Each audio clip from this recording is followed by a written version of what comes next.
नमस्कार और बहुत बहुत स्वागत है आपका CNBC आवाज पर। हम लेकर हाजिर है आपका मनपसंद प्रोग्राम, जहां पर अब कल के बाजार यानी कि बुधवार के बाजार के लिए आपकी तैयारी करवाएंगे और कैसा रहा मंगलवार का बाजार उस पर भी एक नज़र डालेंगे। कल आपको यानी बुधवार को आपको किस तरह के सौदे लेने हैं, किन बातों का ध्यान रखना, वो सारी बातें यहाँ पर होगी। आपके इंडिविजुअल सवाल उसके लिए एक कारक हमारे लिए बनते हैं और वो सवाल आप पूछते हैं हमारे साथ 704045220000 पर व्हाट्सएप के ज़रिए। इसके अलावा ये शो फेसबुक, एक्स जैसे सोशल मीडिया हैंडल्स पर भी लाइव रहता है। आप वहाँ पर भी अपने सवाल हमें भेज सकते हैं, हमसे पूछ सकते हैं। तो चलिए आज के शो की शुरुआत करते हैं। हमारे साथ कार्यक्रम में आज शामिल हो रहे हैं ट्रेडर और मार्केट एक्सपर्ट अमित सेठ। अमित जी, बहुत स्वागत है आपका और आपके साथ दर्शकों के लिए कल की स्ट्रेटजी बनाएंगे और साथ ही उनके सवालों के जवाब भी देंगे। राइट, लेकिन उससे पहले एक नज़र आज के बाजार पर। तो सेंसेक्स एक्सपायरी पर बाजार में दबाव था, जहां सेंसेक्स 368 अंक गिरकर तो निफ्टी 98 अंक गिरकर फिसल कर बंद हुए हैं। निफ्टी बैंक भी आज ऑलमोस्ट 450 पॉइंट से ज़्यादा का गोता लगा गया और 55,044 पर बंद हुआ है। मिड कैप इंडेक्स में आज 154 अंकों की गिरावट रही, जबकि स्मॉल कैप फ्लैट बंद हुआ। बैंक, रियल्टी, डिफेंस, FMCG शेयरों में बिकवाली रही, वहीं फार्मा, ऑटो और IT शेयरों में खरीदारी देखने को मिली है। तेल, गैस, एनर्जी और मेटल इंडेक्स बढ़त पर बंद हुए हैं। निफ्टी के 50 में से 33 और सेंसेक्स के 30 में से 17 शेयर्स लाल निशान में रहे हैं। तो ये आज के बाजार की कहानी। अब यहाँ पर FIIs और DIIs ने क्या किया है? तो FIIs ने हमेशा की तरह बिकवाली की है, 3,398 करोड़ रुपए और 80 लाख की, और वहीं DIIs ने आज खरीदारी की। कल जितनी खरीदारी उन्होंने कर दी थी और इसलिए सोमवार को बाजार में जो तेज़ी दिखाई दी थी, आज वो तेज़ी नदारत रही, क्योंकि आज FIIs ने जितना बेचा उससे भी कम DIIs ने खरीदा है। 3,507 करोड़ रुपए और 93 लाख की खरीदारी ये करते हुए नज़र आए। तो इसलिए आज बाजार को वो संतुलन नहीं मिल पाया और बाजार गिरकर बंद हुआ है। अब कल के लिए क्या ट्रिगर्स होंगे? तो अमित जी, एक साफ चीज़ तो यहाँ देखी कि सोमवार को हमने देखा था बाजार में एक अच्छी तेज़ी थी, आज वो तेज़ी हवा होती हुई दिखाई दी। उसका एक बड़ा रीज़न तो ये है कि DIIs ने सोमवार के दिन अच्छी खासी खरीदारी की थी अगेंस्ट द FII सेलिंग, लेकिन आज वो मतलब एक दूसरे को सिर्फ न्यूट्रलाइज ही कर पाए और बल्कि नंबर भी कम रहा DIIs का। क्या यही एक वजह रही या और भी कुछ कारण थे आज बाजार में गिरावट के? जी देखिए, गुड इवनिंग। पहले तो good evening Vipin ji, good evening to all the viewers. Vipin ji देखिए, ये बात तो काफी क्लियर है कि हमारी मार्केट काफी दिनों से एक डाउन ट्रेंड में चल रही है। This is almost the 5th और 6th वीक जब हमें एक रेड क्लोजिंग कैंडल मिली है। तो डाउन ट्रेंड यहाँ पे स्ट्रॉन्ग है, सारे की मूविंग एवरेजेस के नीचे हम ट्रेड कर रहे हैं। कल के सत्र में हमें एक रिलीफ रैली जरूर मिली थी, हम ओवरसोल्ड थे, लगभग 200-250 पॉइंट की रैली हुई थी कल। लेकिन आज के सत्र में हमने वही देखा कि जैसा कि हम कंटिन्यूसली मेंटेन कर रहे हैं कि it's a sell on rise market. ऊपर में 10 और 20 डेमा का एक रेजिस्टेंस है, मूविंग एवरेजेस का रेजिस्टेंस है, और आज के सत्र में भी 24,702 के लेवल को टच करके एक 10 डेमा का रिजेक्शन हुआ और फाइनली निफ्टी क्लोज हुआ 24,487 पे। तो एक बात क्लियर है कि बेटर रणनीति यहाँ पे सेल ऑन राइज की है। 24,700 to 24,800 is a stiff resistance. आज के सत्र में नेगेटिव क्लोज हुआ है। अगर हम अपना लो ब्रेक करते कल का, जो कि लगभग 24,337 था, तो then I think we are visiting 200 DEMA, जो कि लगभग प्लेस्ड है ऑन द चार्ट्स अराउंड 24,200। तो वीकनेस परसिस्ट कर रही है, इंडिविजुअल स्टॉक्स भी वीक हैं, तो सेल ऑन राइज की मार्केट है, थोड़ा कॉशियस रहना चाहिए यहाँ पे। राइट, तो सेल ऑन राइज का ही मार्केट है, थोड़ा कॉशियस रहें। और 24,700 वहाँ पे स्ट्रॉन्ग रेजिस्टेंस है, 24,200 का भी एक फिगर यहाँ पर बोला। तो कुल मिला के आपको कॉशियस रहना है इस बाज़ार के अंदर। और फिलहाल बाज़ार अभी एक नेगेटिव टेरिटरी में ही है। कभी कभी आपको उसमें कुछ ग्रीन शूट्स दिखते हैं, जैसे कि हमने सोमवार को देखे, लेकिन फिलहाल ओवरऑल जो मूड, माहौल और मार्केट का ट्रेंड है वो नेगेटिव साइड पर ही है, जहां पर बाजार के अलग अलग लेवल जो हैं लगातार टेस्ट हो रहे हैं। ये तो बात हो गई ब्रॉडर मार्केट्स की। अच्छा, कुछ बैंक निफ्टी पे भी अमित जी सलाह रहेगी? जी, बैंक निफ्टी में भी हमने यही देखा कि कल के सत्र में at least HDFC bank was doing well. लगभग 90-95 के आसपास कल HDFC बैंक क्लोज हुआ था, लेकिन आज के सत्र में उसने गिव अप कर दिया वंस अगेन अपनी गेन्स। तो that was putting pressure on bank Nifty. Bank Nifty के हमारे क्रूशल स्तर लगभग आते हैं 54,900 के आसपास। वो टूटेंगे तो I think we might see 54,700 on the upside. Bank Nifty के लिए 55,700 एक रेजिस्टेंस लेवल है। आज के सत्र में भी हमने देखा 55,600 के लगभग मार्केट पहुंचा और वहां से रेजिस्टेंस लेके वापस इंट्राडे सारे गेन्स गिव अप कर दिए। तो स्ट्रक्चर यहाँ पे भी नेगेटिव है। Is the same strategy, sell on rise. 55, 400, 500 के आसपास मिले तो 100, 125 पॉइंट का स्टॉप लगा के इसे शॉर्ट करें फॉर टारगेट्स ऑफ 54,900 एंड 54,700। ठीक है, तो ये हो गई बैंक निफ्टी के लिए सलाह। तो बात हो गई ब्रॉडर मार्केट्स की, कुछ पर्टिकुलर स्टॉक स्पेसिफिक सलाह सर कल के लिए? जी, even in this week market मैं मारुति को नहीं इग्नोर करना चाहूंगा, क्योंकि बहुत दिनों बाद मारुति ने एक ट्रायंगुलर पैटर्न से ब्रेकआउट दिया विद वॉल्यूम्स। तो एक शॉर्ट टर्म स्विंग प्ले के लिए इसे लिया जा सकता है। 12,700 का स्टॉप लॉस रहेगा और टारगेट 13,200 के रहेंगे मारुति में। चलिए, तो एक खरीदारी की सलाह वो है मारुति सुजुकी, और 13,200 के टारगेट, 12,700 के स्टॉप लॉस के साथ कल इस पर नज़र रखी जा सकती है। आइए अब सवाल जवाब के सिलसिले को शुरू करते हैं। ढेर सारे कॉलर्स हैं जो बात करना चाहते हैं, अपना सवाल पूछना चाहते हैं। उनमें से पहले हैं प्रशांत कुमार साहब, बोकारो झारखंड से कॉल आई है। प्रशांत जी स्वागत है। अक्सर बोकारो से काफ़ी कॉल्स आती हैं, मुझे लगता है काफ़ी सारे लोग हैं आप जो वहाँ शेयर मार्केट में इंटरेस्ट भी रखते हैं, इन्वेस्टमेंट भी करते हैं, अच्छी बात है। अब ये बताइए आपका सवाल क्या है? नमस्कार सर, मेरे पास 200 शेयर पीएनबी हाउसिंग के हैं। 850 रुपए के भाव से, और इन्फोसिस है सर 1605 रुपए के भाव से 85 शेयर। और यदि संभव हो तो सर एक्सिस बैंक पे भी थोड़ा सा राय दे दीजिएगा। 200 शेयर है। ठीक है, चलिए पहले तो ये 2 शेयर ले लेते हैं आपके जिन पे आपने राय मांगी है, इन्फोसिस और पीएनबी हाउसिंग। तो इन्फोसिस हमारे सामने है जिसमें 1605 के भाव पर 85 शेयर हैं और 180 रुपये का नुकसान है। आईटी शेयर्स में हालांकि आज के लिए तो दिन ठीक था, लेकिन ओवरऑल पूरा सेंटिमेंट थोड़ा नेगेटिव ही है। अमित जी क्या सलाह रहेगी इन्फोसिस के लिए? जी विपिन जी, अगर देखिए इन्फोसिस का वैसे अगर चार्ट देखें तो यहाँ पे वीकनेस है, स्ट्रक्चर वीक है, continuously lower low lower highs बन रहे हैं और स्ट्रेंथ यहाँ पे काउंटर में नहीं है। लेकिन इन्होंने स्टॉप लॉस नहीं लगाया। मैंने देखा लगभग 180 रुपए का लॉस है। From purely structural point of view अब ये जगह नहीं है कि जहां हमें लॉस बुक करना चाहिए। रीजन ये है कि in spite of down trend, in spite of weakness, stock अब अपने वीकली सपोर्ट पे आ गया है। चार्ट्स पे देखे तो पिछली 3 बार इन्हीं लेवल से स्टॉक ने रिवर्सल दिखाया है। तो वीकली सपोर्ट को देखते हुए ये अब राय नहीं देंगे कि आपने ऑलरेडी इतना लॉस देख लिया और फाइनली यहाँ पे बुक करें। यहाँ पे एक चांस लेना बनता है। वीकली सपोर्ट लगभग 1390 के आसपास आता है। थोड़ा सा फिल्टर करके आप 1370 का स्टॉप लॉस लगाएं और इसे होल्ड करें। ठीक है, 1370 के स्टॉप लॉस के साथ फिलहाल तो इन्फोसिस को होल्ड करने की सलाह। चार्ट पे वीक है लेकिन फिलहाल बेचने वाला मामला यहां पर नहीं बनता, तो होल्ड कीजिए 1370 के स्टॉप लॉस के साथ। दूसरा इनका शेयर था पीएनबी हाउसिंग, वहां पे 200 शेयर थे, 850 के भाव पे नुकसान यहां भी है 80 रुपए से ज़्यादा का। इसमें क्या सलाह रहेगी अमित जी? विपिन जी, यहाँ पे भी आई थिंक 3-4 दिन पहले कोई न्यूज आई थी and after that we saw big crack. Charts पे देख रहे हैं काफी वॉल्यूम बेस्ड सेलिंग हुई है। 1-2 दिन से थोड़ी सी सेलिंग थमी जरूर है, लेकिन चार्ट वीकली सपोर्ट एरिया में है। Just because it is at weekly support तो ऑलरेडी एक सेल ऑफ आ चुका है, तो अब हम यहाँ पे कोई लॉस बुक करने नहीं कहेंगे। लेकिन इसका सपोर्ट लगभग 745 के आसपास आता है। वीक काउंटर है। 745 के लेवल का ख्याल रखिए। बाउंस मिले तो निकलने की कोशिश करिए, बट 745 का स्ट्रिक्ट स्टॉप लॉस रखें। ठीक है, 745 रुपए का स्ट्रिक्ट स्टॉप लॉस और स्ट्रिक्ट स्टॉप लॉस, और कोई भी बाउंस आता है, कोई भी सेल ऑन राइज की यहाँ पर स्थिति है तो उसमें तुरंत आप निकल जाइएगा। अच्छा, इन्होंने लगे हाथों एक्सिस का भी एक सवाल पूछ लिया था, तो क्विकली एक राय दे दीजिए। 200 शेयर है उनके पास, प्राइस उन्होंने नहीं बताई, लेकिन फिलहाल एक्सिस में कोई सलाह बनती है? जी, हम एक्सिस बैंक की बात कर रहे हैं या? ओके जी एक्सिस बैंक। जी जी जी देखिए विपिन जी, एक्सिस बैंक का भी अगर हम स्ट्रक्चर देखें तो रिजल्ट के बाद थोड़ा सा वीकनेस यहाँ कंटिन्यूअसली परसिस्ट कर रही है। Stock slowly and steadily drag down कर रहा है। प्राइवेट सेक्टर में one of the under performers रहा है। इनका बाइंग प्राइस क्या था जरा इन्होंने मेंशन नहीं किया। अगर प्योरली ट्रेडिंग पर्सपेक्टिव है तो 1050 का स्टॉप लॉस लगाएं। 1050 टूटता है तो निकल जाए। ठीक है जी, 1050 का स्टॉप लॉस लगाएं और अगर 1000 टूटता है तो फिर उससे निकलने की सलाह होगी।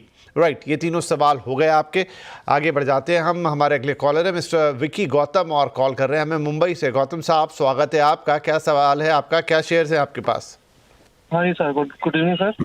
जी गुड इवनिंग सर मेरे पास में स्टॉक है, उसका नाम है ABB और मेरे पास में कुछ 55 शेयर्स हैं एट द रेट ऑफ 5013।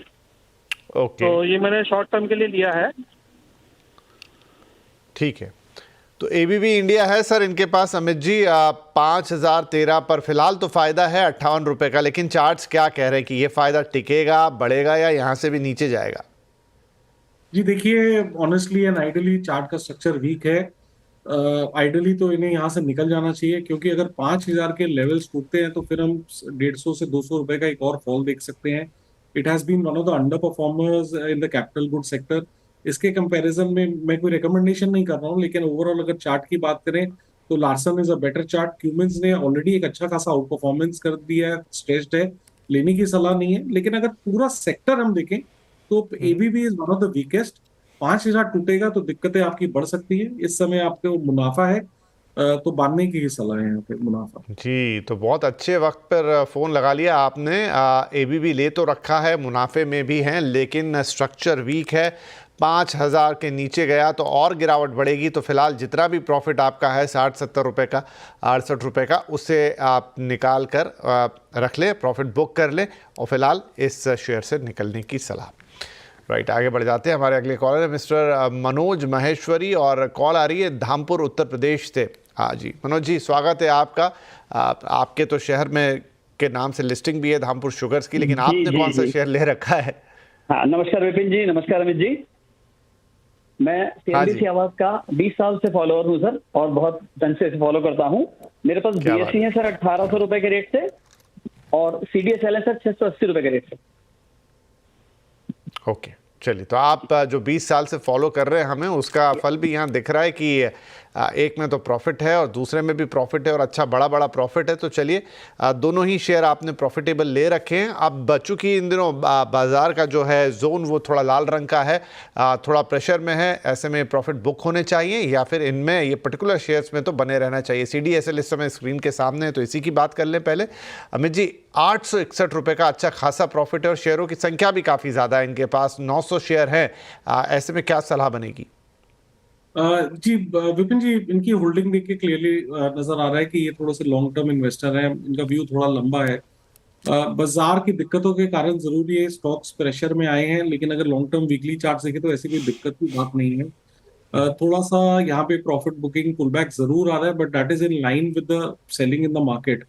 पहले हम अगर CDSL की बात करें तो CDSL का लगभग स्विंग लो आता है, अगर हम चार्ट्स पे देखें, around 1465 rupees. Long term investment है, इसीलिए कह रहा हूँ 1465 का स्टॉप लॉस लगाए और इसे होल्ड करें। रही बात दूसरी BSE लिमिटेड की, इसमें देखिए एक शार्प रनअप जरूर आया था, उसके बाद एक पुलबैक आ रहा है। थोड़ा सा ये एक्सटेंडेड हो गया काउंटर BSE की, अगर पर्टिकुलरली हम बात करें तो कुछ शेयरों में या मुनाफा पाने, और बाकी 20 डेमा वीकली सपोर्ट इसका लगभग 2300 के आसपास आता है BSE लिमिटेड का। 2300 के स्टॉप लॉस के साथ बाकी पोजीशन होल्ड करें और थोड़ा बहुत BSE में मुनाफा मान लें। ओके जी, चलिए, तो पहले तो बताइए, दोनों जगह बहुत अच्छा है आपका मामला। जहां तक BSE की बात तो कह रहे हैं 2300 का एक स्टॉप लॉस लगाएंगे BSE में, और कुछ थोड़ा सा प्रॉफिट बुकिंग भी यहां पर कर लेंगे आप। 500 शेयर हैं तो चलिए 100-200 जो भी आपको लगता है वो आप बेच के प्रॉफिट बुकिंग कर सकते हैं। 2300 के स्टॉप लॉस के साथ बाकी का होल्ड कीजिएगा। दूसरा, CDSL में होल्ड करने की ही सलाह थी, और यहाँ पर जो लेवल है वो 1465 आगे माफ़ कीजिए, स्टॉप लॉस जो है, क्योंकि मार्केट इस समय थोड़ा सा ऊपर नीचे है, ये स्टॉक भी प्रेशर में है, लेकिन लॉन्ग टर्म के आप इन्वेस्टर है, स्टॉक के साथ लॉन्ग टर्म में वैसा कोई प्रॉब्लम नहीं है। 1465 का स्टॉप लॉस लगा के CDSL को भी होल्ड करने की सलाह है। आपसे भी कहूंगा कि आपने भी सही वक्त पर फोन किया, ये सलाह आपको और बेहतर पोजीशन मार्केट के अंदर दिलवाएगी। चलिए, अगले कॉलर दिनेश चंद्रा साहब, दिनेश चंद्र जोशी जी, कॉल आ रही है दिल्ली से। दिनेश जी, बहुत स्वागत है आपका। क्या शेयर्स हैं सर? हाँ गौरव जी नमस्कार, सेठम नमस्कार। मैंने एक्चुअली ये बजाज फाइनेंस के 100 शेयर लिए थे 948 के भाव से, और जब से मैंने लिए तब से गिरता ही जा रहा है। और उसके अलावा सर मेरे पास 2 शेयर और हैं, मैं उस पर भी आपकी राय जानना चाह रहा हूँ। पंजाब नेशनल बैंक में लिया था मैंने 500 शेयर को 150 लॉस से, तो वो भी आपकी सर आवाज हम तक नहीं पहुंच रही है ढंग से, थोड़ा सा रेंज में आके बोलेंगे तो हम कोशिश करते हैं सुन पाएं। लेकिन फिलहाल बजाज फाइनेंस पे आपने जो सवाल पूछा है वो जरूर आ गया है स्क्रीन के ऊपर, तो उसको तो एड्रेस कर ही देते हैं। 948 के भाव पर 100 शेयर, लेकिन 95 रुपए का नुकसान है अभी हर शेयर पर अमित जी ने। विपिन जी, बजाज फाइनेंस का स्ट्रक्चर रिसेंटली वीक हो गया है कंटिन्यूअसली। स्टॉक ने अपने की मूविंग एवरेजेस ब्रेक किए हैं। कल के सत्र तक 10, 20 और 50 डेमा के नीचे ट्रेड कर रहा था, और आज हमने देखा कि इम्पोर्टेंट स्विंग सपोर्ट 870 जो लेवल पिछले 9-10 दिनों से स्टॉक मेंटेन कर रहा था, वो भी ब्रेक हो गया है। अब हमारा सपोर्ट इमीडिएटली 849 पे आता है, जहां पे 200 डेमा है। अगर कल परसों के सत्र में 849 टूटेगा तो मुझे लगता है then stock is headed for 800 rupees. तो कोई भी बाउंस आए यहाँ से एग्जिट की सलाह है फिलहाल। चलिए, तो बाउंस पर एग्जिट की ही सलाह है बजाज फाइनेंस से भी। यहाँ भी स्ट्रक्चर और चार्ट वीक हैं, इसलिए थोड़ा नुकसान ज़रूर है आपका, लेकिन अब कुछ और फिलहाल के लिए नहीं किया जा सकता। एक छोटा ब्रेक लेंगे इसी के साथ, और फिर ब्रेक के बाद कुछ और सवाल और कल के लिए कुछ और आपके लिए टिप्स।